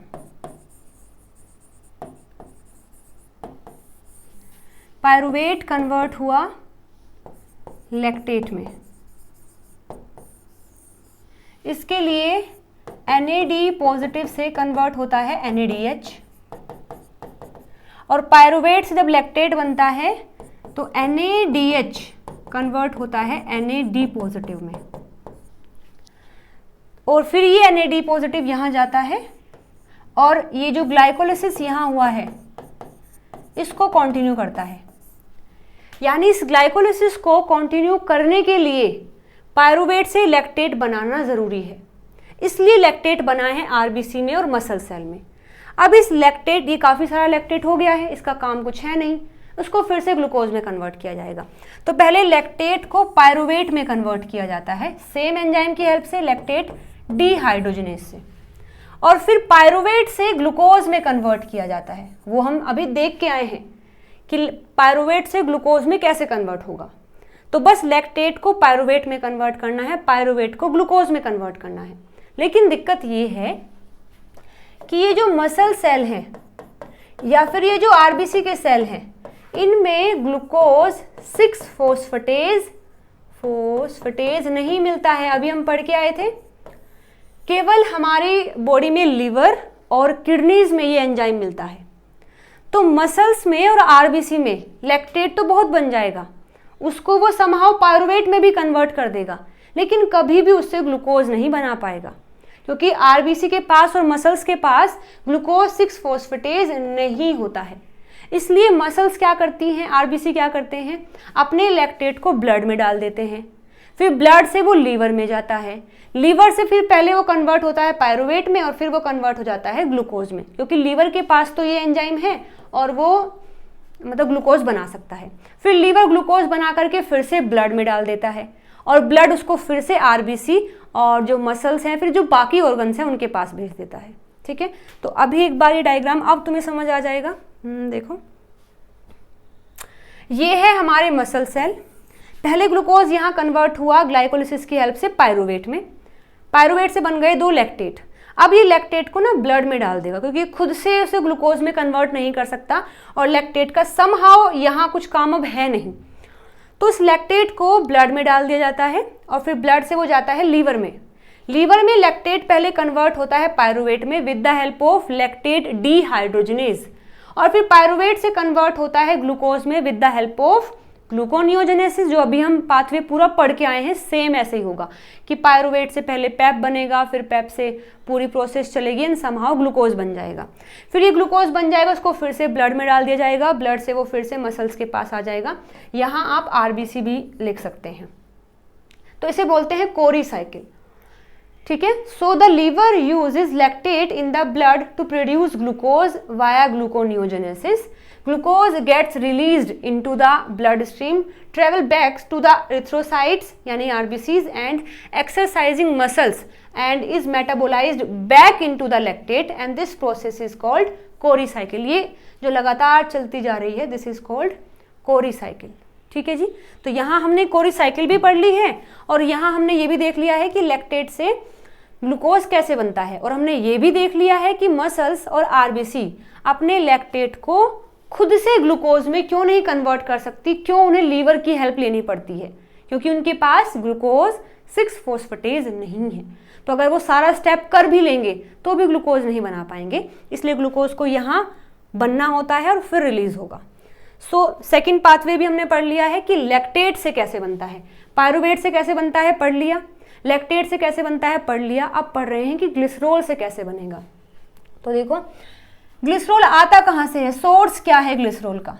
तो हमारे जो एडिपोज टिश्यूज होते हैं, एडिपोज टिश्यूज वो होते हैं जिनमें फैट प्रेजेंट होता है, तो वहाँ पर होता है लिपोलाइसिस, यानी कि इस फैट को ब्रेक डाउन कर दिया जाता है और इस प्रोसेस में ये जो ट्राइग्लिसराइड्स होते हैं, टैग जो होते हैं, वो कन्वर्ट हो जाते हैं फैटी एसिड्स में और ग्लिसरॉल में। ठीक है, यानी ये टैग है, ये कन्वर्ट हो जाता है फैटी एसिड्स में प्लस ग्लिसरॉल में। अब हम देख रहे हैं इस ग्लिसरॉल से कैसे ग्लूकोज बनेगा। ठीक है, तो देखो, सबसे पहले लीवर के अंदर ये जो ग्लिसरॉल है इसको कन्वर्ट किया जाता है ग्लिसरॉल फॉस्फेट में with the help of glycerol kinase phosphorylates. ये जो एंजाइम है लीवर में होता है, ये ग्लिसरॉल को कन्वर्ट कर देता है ग्लिसरॉल फॉस्फेट के अंदर। फिर glycerol phosphate dehydrogenase the another enzyme oxidise करता है ग्लिसरॉल फॉस्फेट को into the glycolytic intermediate, this is called dihydroxyacetone phosphate. तो एक बार डायग्राम देखो, सबसे पहले है अपने पास ग्लिसरॉल, कहाँ से आया, जो टैग है ट्राईएसाइल ग्लिसरॉल जो होता है ये कन्वर्ट होता है ग्लिसरॉल में प्लस फैटी एसिड में। यहाँ से कैसे बनता है अभी हम नेक्स्ट में देखेंगे। ग्लिसरॉल में सबसे पहले एटीपी आएगा और ग्लिसरॉल काइनेज इस ग्लिसरॉल को कन्वर्ट कर देता है ग्लिसरॉल 3-फॉस्फेट में, यानी ग्लिसरॉल का जो थर्ड वाला कार्बन होता है उस पर फॉस्फेट ऐड कर देता है।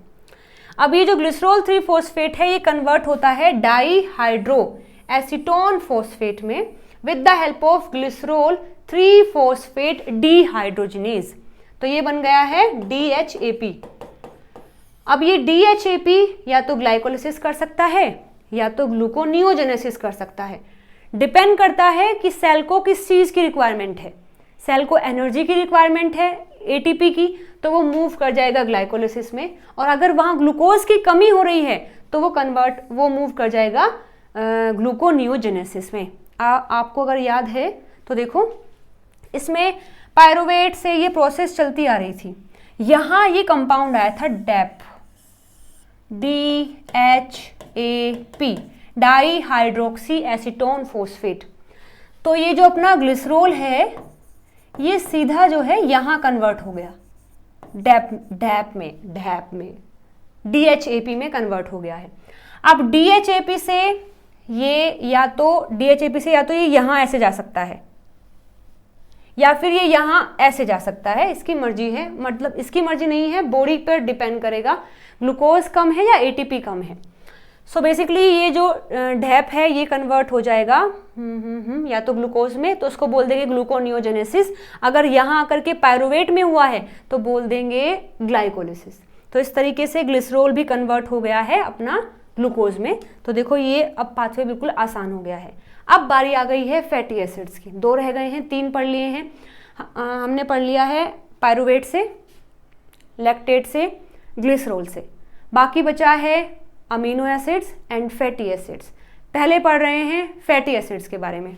तो देखो ग्लूकोनियोजेनेसिस केवल जो ऑड चेन फैटी एसिड्स होते हैं उन्हीं से ही बन सकता है। ऑड चेन यानी कि जैसे कि 13 कार्बन का है, 17 कार्बन का है, वो जो फैटी एसिड्स होती हैं उनसे तो ग्लूकोज बन सकता है, यानी ये अंडरगो कर सकती हैं ग्लूकोनियोजेनेसिस। लेकिन जो इवन कार्बन की होते हैं वो नहीं मूव कर पाएंगी, जो इवन कार्बन की होती हैं वो नहीं कर पाएंगी, बताऊंगी अभी। सबसे पहले देखो अगर ऑड चेन है तो जो ऑड चेन फैटी एसिड है उसका बीटा ऑक्सीडेशन होता है, वो कन्वर्ट हो जाती है प्रोपेनाइल कोएंजाइम ए में।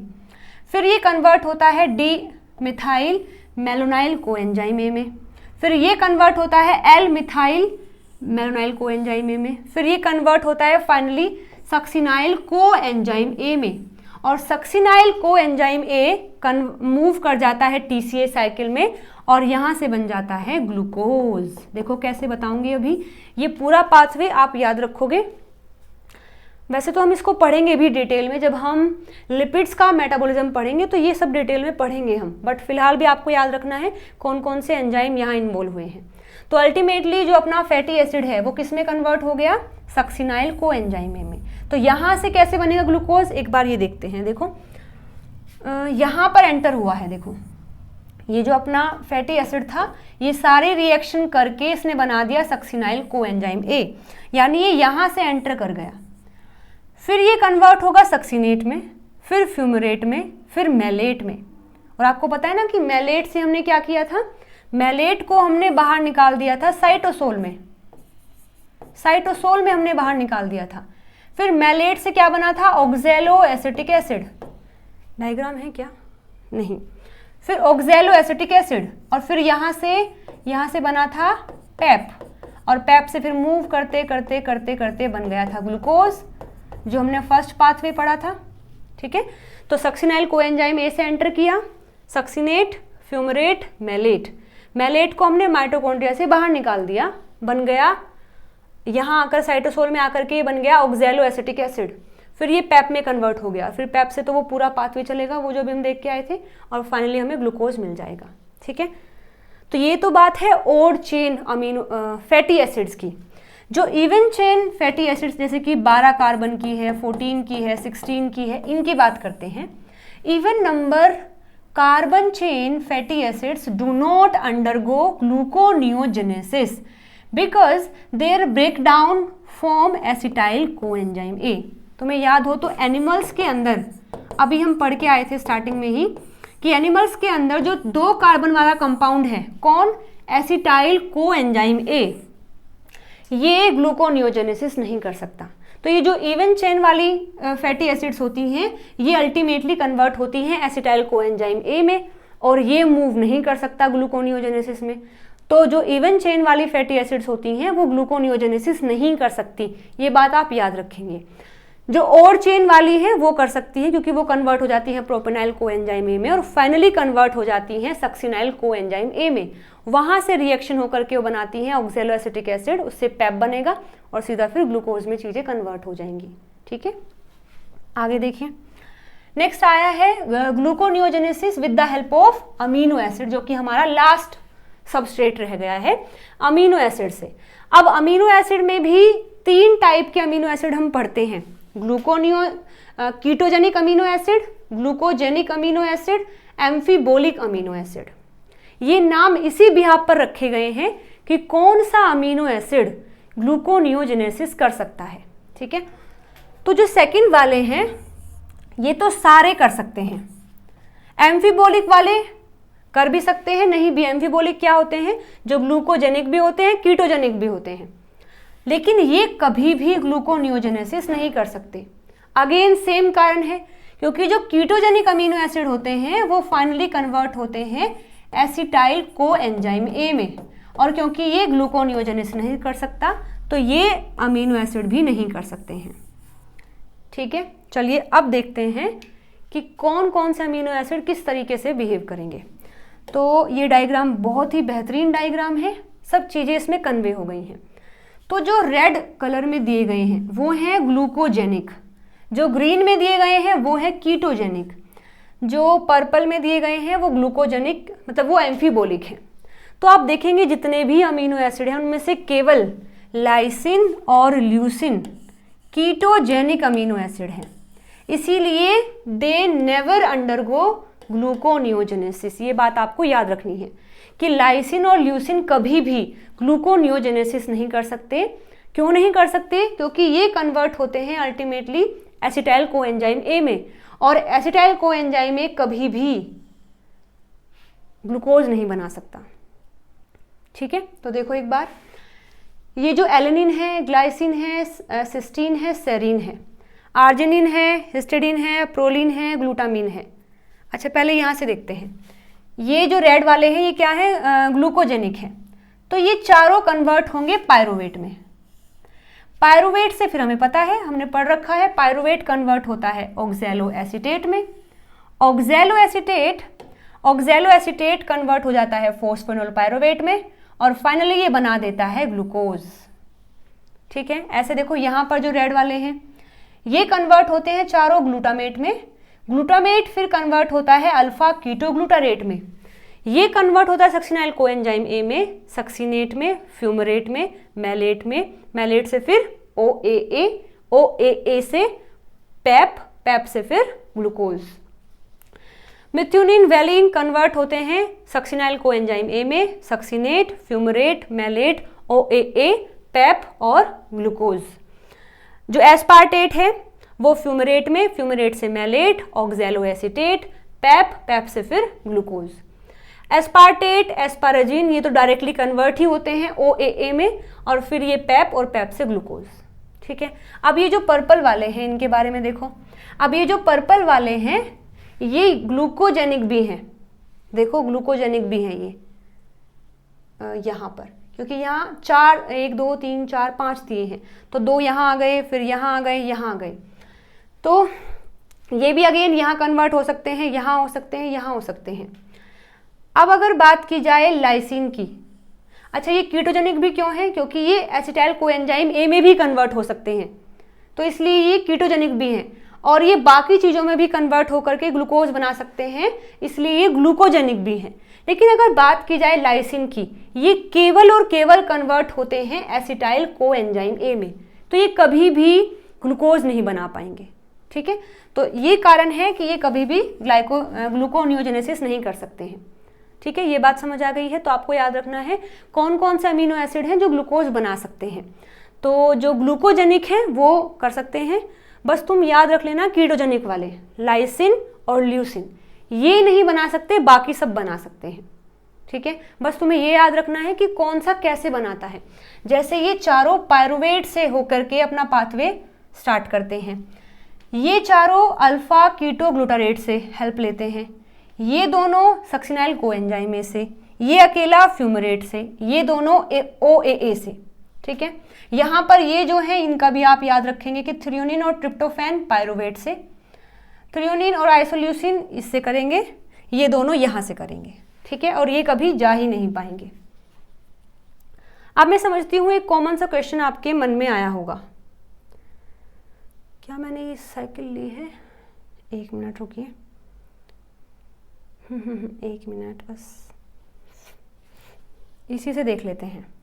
अब आपके मन में एक सवाल आया होगा कि एसिटाइल कोएंजाइम ए क्यों नहीं बना सकता ग्लूकोज, वो भी तो इसके साथ में कन्वर्ट होकर सिट्रेट बना देगा, फिर isocitrate, alpha ketoglutarate, succinyl coenzyme A, succinate, fumarate, malate, OAA, PEP और ग्लूकोज बना दिया ना इसने भी। तो फिर हम हर बार ये क्यों पढ़ते आ रहे हैं कि एसिटाइल कोएंजाइम ए नहीं बना पाता? इसका मेन कारण ये है कि आपने अगर TCA साइकिल के बारे में पढ़ा है तो होता क्या है कि एसिटाइल कोएंजाइम ए आता है, साथ में OAA आता है, ये 2 कार्बन और ये 4 कार्बन दोनों मिलके बनाते हैं सिट्रेट, जो कि है 6 कार्बन। फिर बनता है आइसोसिट्रेट, अगेन 6 कार्बन। फिर आता है अल्फा कीटोग्लूटारेट, अल्फा कीटोग्लूटारेट जो कि है 5 कार्बन, यानी एक CO2 यहाँ पर निकल गया है। और ये जो CO2 निकला है, ये जो कार्बन निकला है, ये एसिटाइल कोएंजाइम ए का ही है।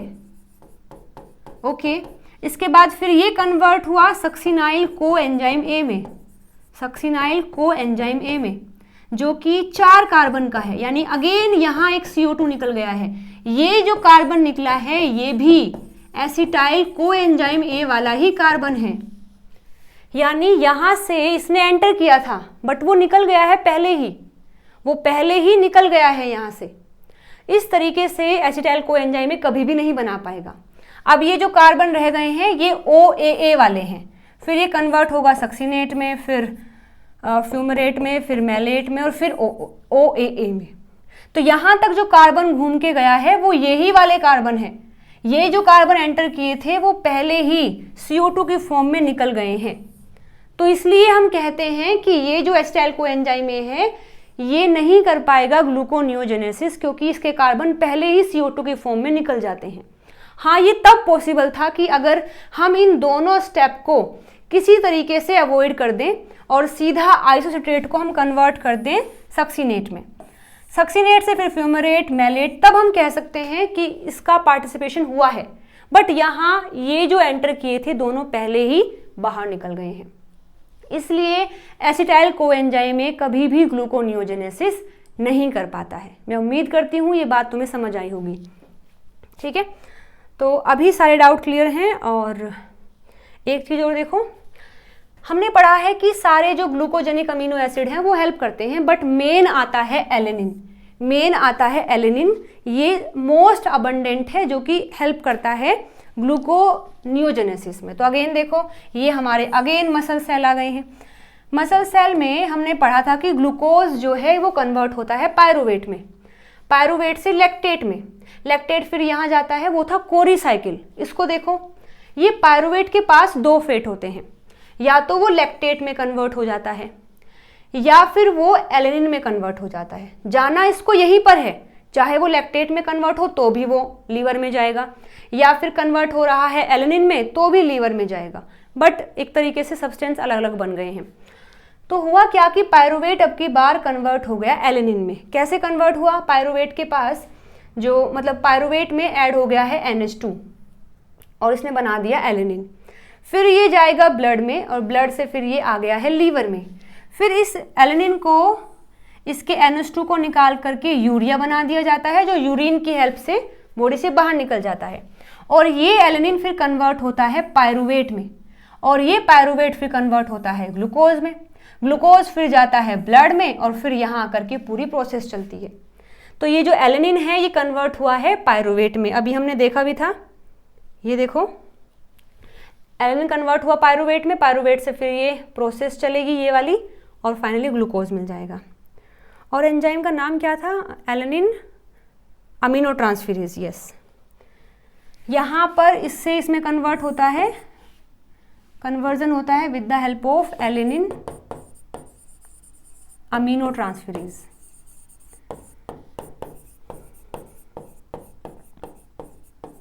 ये इसको कन्वर्ट कर देता है पायरुवेट में, पायरुवेट से फिर अगेन ग्लूकोज में। ठीक है, तो ये with the help of alanine. Again आप यहाँ पर भी देख सकते हैं, ये अपनी मसल्स हैं, मसल्स का प्रोटीन है, अमीनो एसिड में कन्वर्ट हुआ, NH4 यहाँ रिलीज हुआ, NH4 ऐड हुआ ग्लूटामेट में और ग्लूटामेट मतलब ग्लूटामेट बना, ग्लूटामेट फिर कन्वर्ट हो गया अल्फा कीटो ग्लूटारेट में और इसने अपना NH2 जो है रिलीज कर दिया। फिर यहाँ से जो ग्लूकोज है उसमें बना था पायरुवेट, पायरुवेट ने वो ले लिया NH2 इसके वाला और कन्वर्ट हो गया एलेनिन में। एलेनिन फिर गया ब्लड में, ब्लड से गया फिर लीवर में, लीवर से एलेनिन को फिर से कन्वर्ट कर दिया जाता है पायरुवेट में, पायरुवेट फिर कन्वर्ट होता है ग्लूकोज में, ग्लूकोज को फिर से ब्लड में और फिर से वो मसल्स में। तो ये साइकिल भी लगातार रन होती रहती है। ठीक है, यस। तो अब देखो सबस्ट्रेट क्या क्या थे। एनिमल के लिए 3 कार्बन वाले थे, 4 कार्बन वाले थे और एसिटाइल कोएंजाइम में नहीं जा सकता, वो हमने देख लिया है। जबकि प्लांट में, फंगाई में, बैक्टीरिया में ऐसा हो सकता है क्योंकि वहां पर मिलती है ग्लाइऑक्सिलेट साइकिल।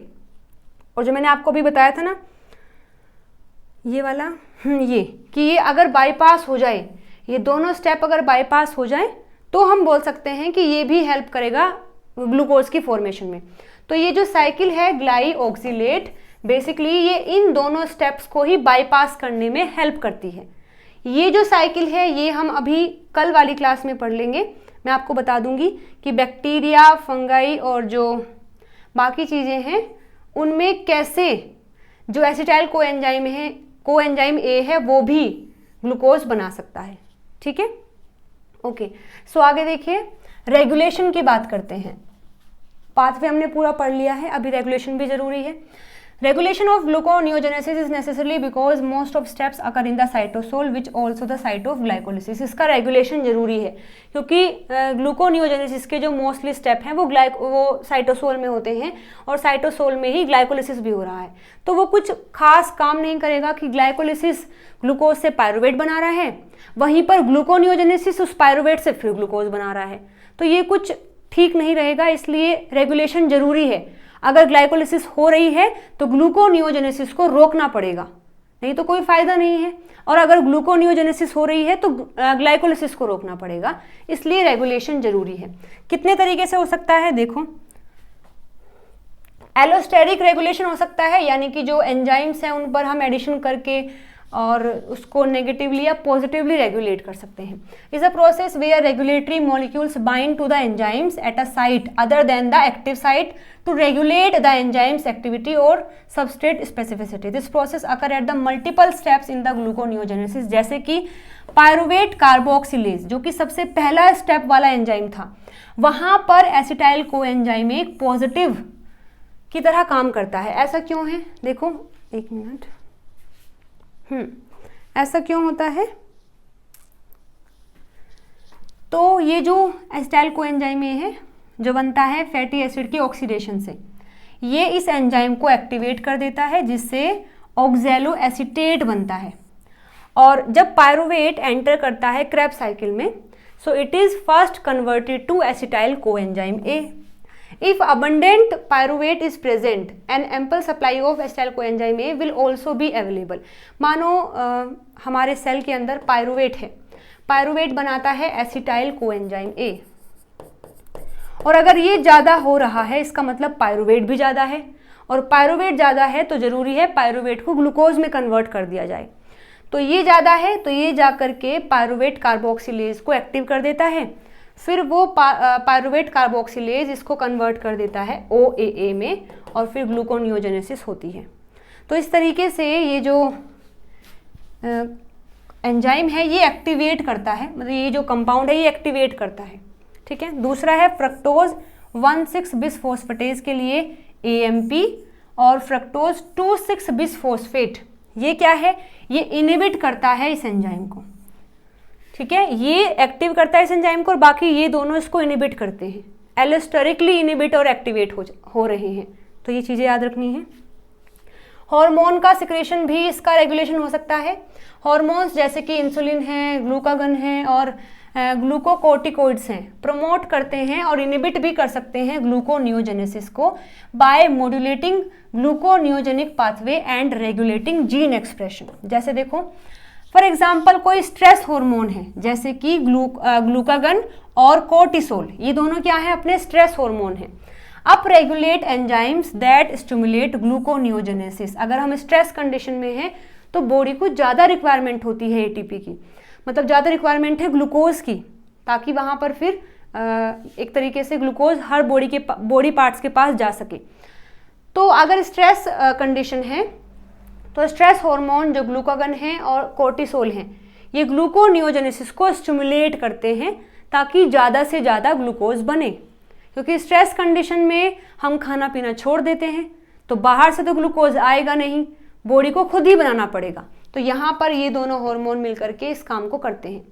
जो ग्लूकागन है, this hormone regulate gluconeogenesis by changing the allosteric regulator, जैसे कि रिड्यूसिंग फ्रक्टोज 2,6-बिसफॉस्फेट लेवल।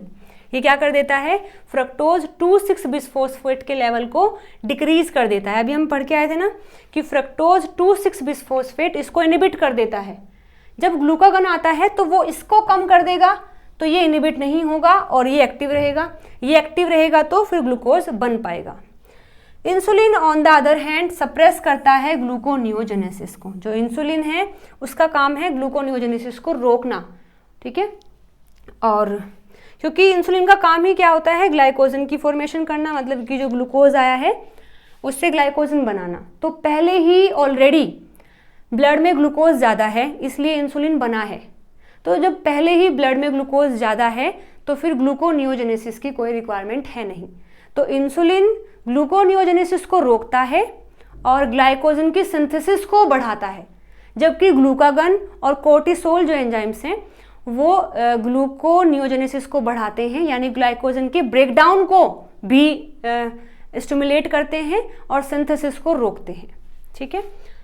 फिर लास्ट आ गया है सबस्ट्रेट लेवल कंट्रोल। मतलब 3 कंट्रोल देखे हैं, एक तो एलोस्टेरिकली हो सकता है, हार्मोनल हो सकता है और एक सबस्ट्रेट के लेवल पर भी हो सकता है। जो अपना एंजाइम है ग्लूकोज 6-फोस्फेटेज, ये काम करता है सबस्ट्रेट लेवल पर, यानी कि जो ग्लूकोज 6-फोस्फेट है अगर ये ज़्यादा है तो ग्लूकोज 6-फोस्फेटेज की एक्टिविटी भी क्या होगी, ज़्यादा होगी। फोस्फेटेज क्या लिख रही हो, तो इसे बोलते हैं सबस्ट्रेट लेवल कंट्रोल।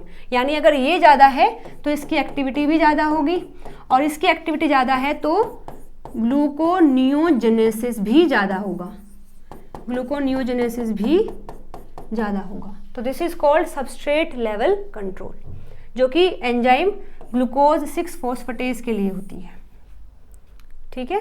ओके, सो ये क्वेश्चन आया हुआ है जून 2024 शिफ्ट 1 के अंदर, और ये क्वेश्चन अब आपको सोल्व करके बताना है। ये क्वेश्चन तुम्हें बेहद ही आसान लगने वाला है अब, और बस याद रखना कि इनकरेक्ट पूछा है तो इसका आंसर आप मुझे कमेंट करके बताएंगे। पूरा टॉपिक पढ़ने के बाद मैं इतना तो उम्मीद रख ही सकती हूँ कि आप ये क्वेश्चन सोल्व करेंगे और कमेंट में मुझे बताएंगे कि क्या आंसर होगा। साथ में एक क्वेश्चन और है जिसमें कि एक्स्ट्रा इन्फॉर्मेशन भी चाहिएगी, बट ये भी मैंने करवा रखा है। देखो यहाँ आया है, 3rd में आया है पायरुवेट कार्बोक्सिलेज का नाम, ठीक है। तो ये क्वेश्चन भी आपको मुझे कमेंट करके बताना है कि इसका आंसर क्या होगा, ठीक है जी। अगेन अगर आप पीडीएफ चाहते हैं तो टेलीग्राम चैनल अपना सपना JRF को ज्वाइन करना बिल्कुल मत भूलिएगा। इसकी पीडीएफ मैं वहाँ शेयर कर दूंगी। मैं उम्मीद करती हूँ ये लेक्चर आपको पसंद आया होगा, चीज़ें आपको क्लियर हुई होंगी। अगर हुई हैं तो वीडियो को लाइक शेयर सब्सक्राइब जरूर से करना। मिलते हैं अगली वीडियो में नए टॉपिक के साथ में। Till then bye bye, take care.